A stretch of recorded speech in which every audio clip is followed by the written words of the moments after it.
I know everybody who grew up in an African or Zimbabwean household rather, when the street lights came on, baby, had to make sure that you're in the house.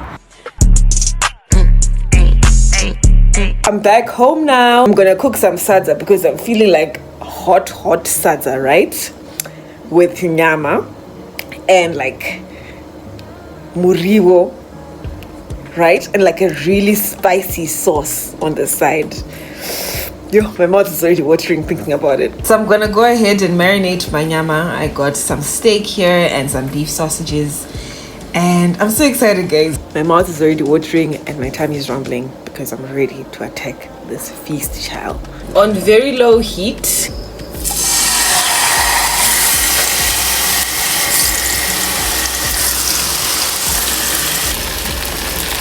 I feel like this sausage is gonna be very oily.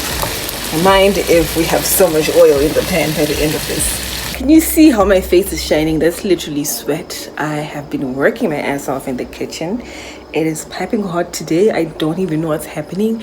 Maybe the gates of hell are open? No, don't say that. I've never truly opened up about this to anybody, but this is one time. I think I was still in uni and I uploaded a video of myself on Instagram. I think it was Instagram stories. It was on Insta stories and I was cooking sads, I remember. And then someone commented,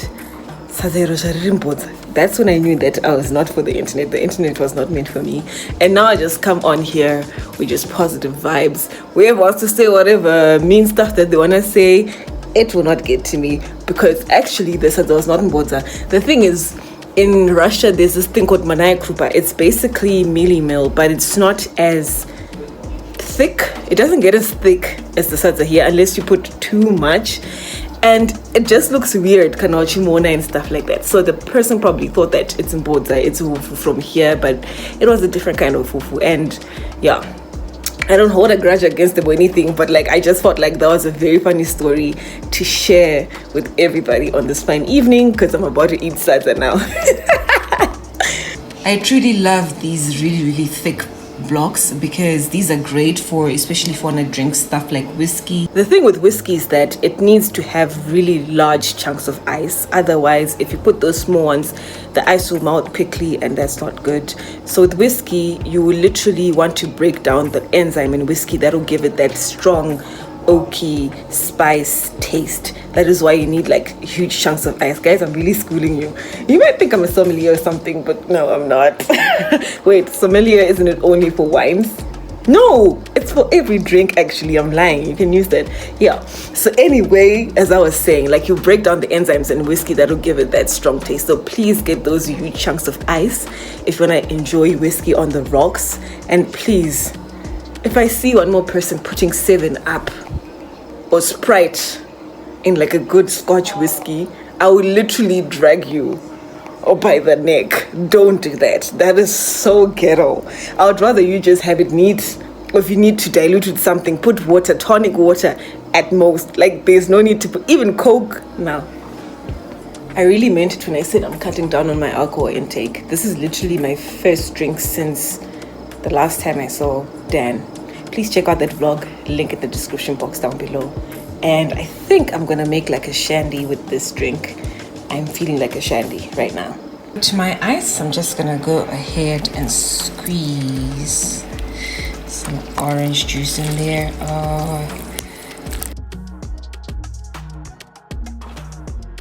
I'm literally putting my hand in there. It's literally okay since I'm the one who's going to enjoy this drink. This beverage, child.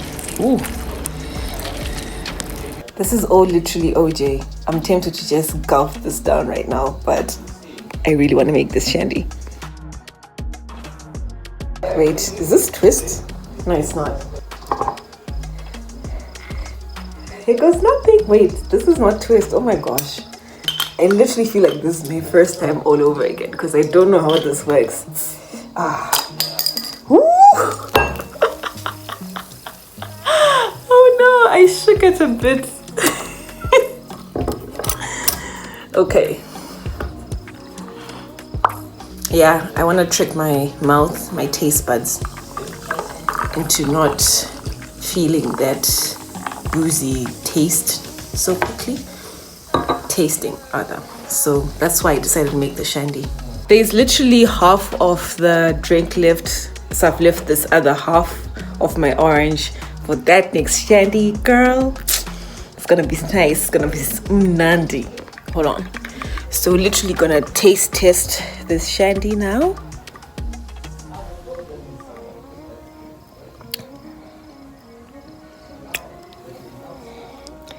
Tastes like, I don't know if you guys had like this African malt beer, Masese or Chibuku in Zimbabwe.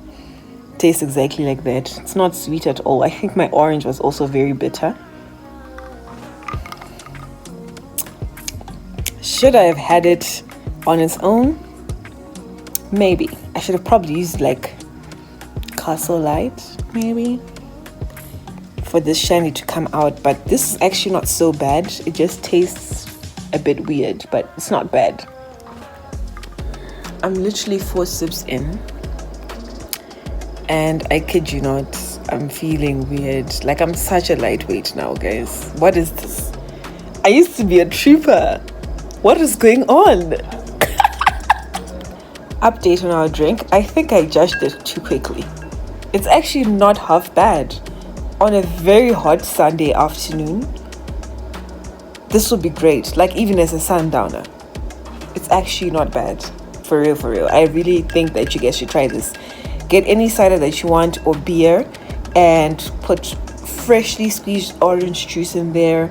Well, I'm starting to slur. And some ice cubes, just like that. You can add the pulp if you want. I don't like pulpy juice, so mine is the normal type of juice. And just add your beer or your cider in there, and it's gonna be a nice little rock shandy. Nothing's funny. Nothing's actually funny. Guys, I can't wait to eat this sadza. It's gonna be so hot, like piping hot, and it's just gonna be vibes. And some yams on top of that. Nah, it's gonna be glorious. Do you guys want a little mukbang? Actually, no, let me give you a mukbang. That looks so weird. What's going on? It's like I'm in a science lab and the formula is just not working out. You should see how the way Mike looked at it. This is the final product. I think I'm gonna give you guys a quick mukbang now. I always feel like a Magogos, babe, when I'm in this chair, because Magogos like, oh, Jennifer. What's this guy's name? What's that? Movie. What's going on?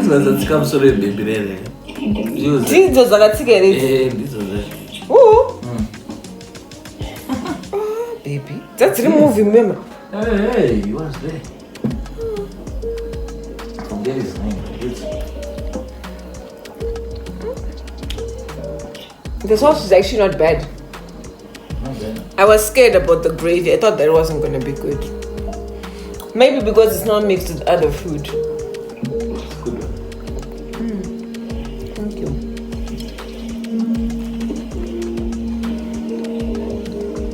Uh-oh. This is about to be seen.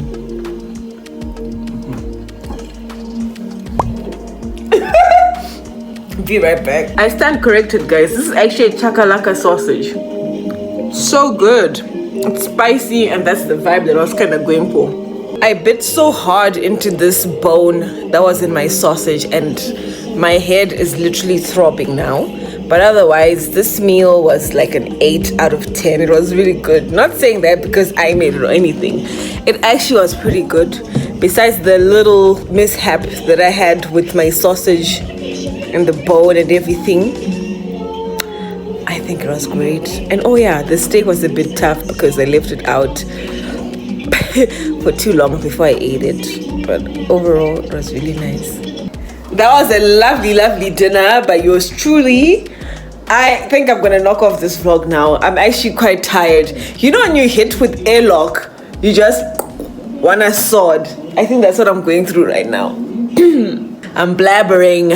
I think I'm a huge fan of these false lashes, to be very honest, because I don't like those individual lashes, because when they start to fall off, you just look weird. And also Mine just never come off in a kind manner. They're always so violent when they're coming off.